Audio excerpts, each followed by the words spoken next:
This is the Cessna TTX, a part of an honorable lineage of low-wing, high-performance single-engine aircraft that became iconic as Cessna moved into the 21st century plane design. The TTX is not a traditional metal single-engine high-wing Cessna like many of us are used to. What you're looking at is a composite low-wing, high-performance plane, primarily because it originated from Lancair. While the aircraft garnered plenty of attention when it was newly introduced as the Columbia 400, sales were not up to expectations as a result of fierce competition by the Cirrus SR22. Built to be faster, fly higher, last longer, and cost less, the Columbia 400 came out of the assembly line as a winner across the board. Despite the eventual acquisition and rebranding by Cessna, a series of circumstances external to the aircraft's qualities prevented it from displacing the Cirrus SR22 and its turbocharged version, the SR22T, from the market. However, the TTX built a legacy as a reliable, fast, and pleasant aircraft to own and fly. The Cessna TTX is one of the most beautiful single-engine four-seaters on the market. The exterior airframe surfaces are smooth as silk. Its composite construction is a major departure from the traditional Cessna metallic structures that have been a company staple since the middle of the 20th century.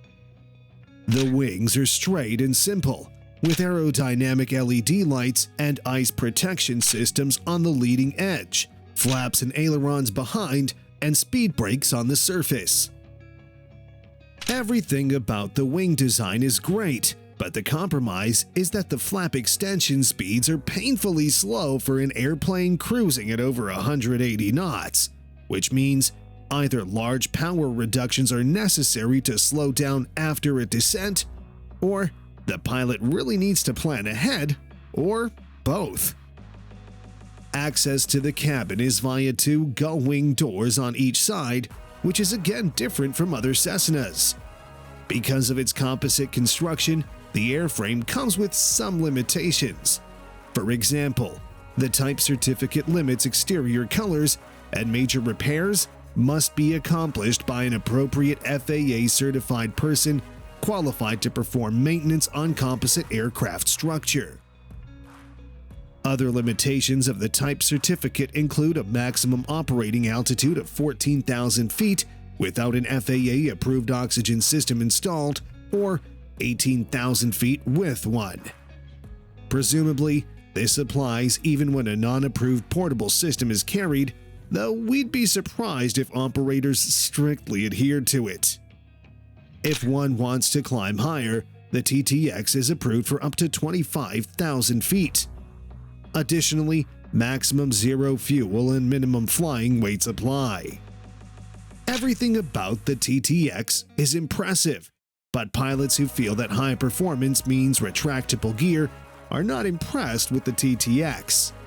This set of pilots will never buy a plane unless the gear folds up, and they generally wouldn't own composites either. Due to the one-piece wing, the gear attachment to the fuselage is well aft, with the legs extending forward. The nose gear is free swiveling through 120 degrees, but self-centers in flight. Speaking of the interior, the design is great. With the exception of side sticks and a rudder limiter, Columbia's control system is a conventional design. Anyone familiar with the Cirrus will feel right at home. The second you look inside, you'll instantly notice the excellent craftsmanship wherever you look. Everything is refined, with carefully chosen materials and highly polished finishes that reflect high taste and personality. The TTX seats 4 people, traditionally 1 pilot and 3 passengers, with a compartment for 120 pounds of luggage behind. The interior is of the sort you'd expect to see in this class of airplanes. It has leather seating, teak control sticks, and an attractive and functional 3-point restraint system. It feels surprisingly roomy, even though it's physically small, and the headroom is a bit tight for a taller person. Looking at the flight deck, the TTX is powered by the all-glass Garmin G2000 Avionics, which reduces pilot workload by displaying the information you need when you need it and giving you complete control by touch. Effortless handling aligns with the state-of-the-art features, including electronic stability protection for a flight that's as safe as it is exhilarating. The G2000 and its autopilot make serious IFR cross-country flights a piece of cake. Forward of the fuselage is the 310 horsepower Continental TSIO 550 engine, with throttle, prop, and mixture knobs. The engine management is similar to other Cessnas out there, but Continental's FADIC engine management system, which employs a single lever control, was available as an option. Engine cooling is provided by ram air, while fuel is fed to the engine via an injector. Continental recommends using 100 LL avgas with the engine for better performance and longevity, and the engine is capable of being operated lead of peak. Fuel capacity is a generous 106 gallons total, with 102 usable, which enables a maximum flight range of 1,274 miles. Flying with full fuel reduces the useful load to 413 pounds, which continues the trade of fuel load versus passengers like in other airplanes out there. At sea level, the Cessna TTX cruises at 182 knots true airspeed. Thanks to its turbocharged engine, the aircraft can achieve 235 knots true airspeed at its service ceiling of 25,000 feet with the same fuel burn. Due to its high wing loading at 25.5 pounds per square feet, the Cessna TTX weathers turbulence better than most aircraft in its class. At economic cruise power settings and with a full load of fuel, the Cessna TTX can exceed 1,000 nautical miles. Taxiing is done with the help of differential braking due to the lack of a steerable nose wheel. Ground handling is responsive and easy to get used to for pilots new to the aircraft. The climb speed is 125 knots, which yields a vertical speed of 1,100 feet per minute and a fuel flow of 37 gallons per hour. The engine can put out full power up to FL 180, and during cruise, it can continuously maintain 85% power at 25,000 feet. Despite being smaller and lighter than most classic Cessna models, the TTX still has the familiar steady and heavy controls as it builds up speed. Fingertip flying is possible across most of the envelope, but large control inputs at or above 145 knots indicated require more deliberate force. The optional speed brakes make descents a pleasant affair without significantly degrading the aircraft's stall speed, meaning that forgetting them deployed is not as critical as it can be on certain aircraft.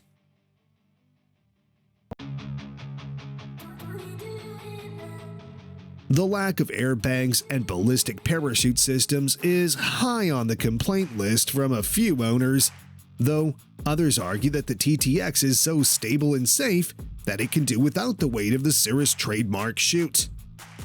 The screens on the Cessna TTX are also smaller than the SR22s, which is not a major drawback for some, but is noticeable enough for many pilots to bring up when reviewing the aircraft.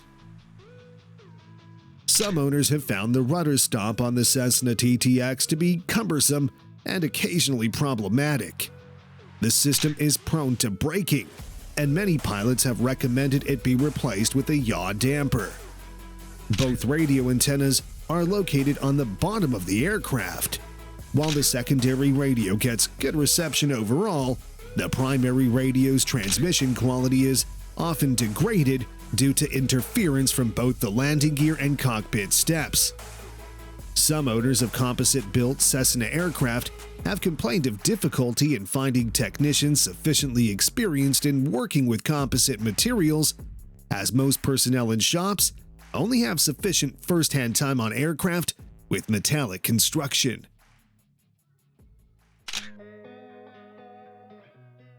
While the Cessna TTX and the Cirrus SR22 compete in the market, most pilots who've experienced both find them to be quite different experiences in practice. The Cessna TTX is praised for its innovative stick ergonomics, trademark Cessna-friendly handling, and straightforward cockpit workflows that make flying it a breeze. With its maneuvering speed of 158 knots, the aircraft is happy to be thrown around despite still being nothing close to an aerobatic build. The roomy cabin is also a welcome feature for tall pilots who have felt a little vertically challenged in other general aviation aircraft. From its Columbia days, the main competitor to the TTX has been the Cirrus SR22. During the first years of the 21st century, Columbia's offering was unbeaten. The baseline SR22 was much more expensive while falling far behind in terms of performance due to its aspirated Continental IO550N that was no match for the twin turbocharged unit on the TTX. The SR22 still held an advantage as far as avionics went, and many pilots, particularly new ones, enjoyed the safety brought about by the ballistic parachute exclusive to the SR22. While SR22 sales continued to eclipse those of the TTX, Cirrus took note of the threat posed by its competitor and made a major adjustment to its best-selling design. The Continental IO550N was replaced by the turbocharged Continental TIOS 550K, a direct derivative of the TIOS 550C powering the Cessna. The performance changes brought about by this change practically turned the SR22 into a new aircraft altogether. The new variant, the SR22T, bridged the significant performance gap between the Cirrus and the Cessna TTX. The improved SR22 could fly up to 25,000 feet and reach speeds of 219 knots. Despite both bringing valuable offerings to the market, the battle for customers was clearly won by Cirrus. Between 2001 and 2019, a total of 6,149 SR22 units of all variants were delivered to clients, compared to around 300 for all Cessna TTX and derivatives. In April 2018, Cessna called it quits. If you like our videos, please smash the like and subscribe button. You can also join us by clicking on the link next to the subscribe button. Thanks for watching.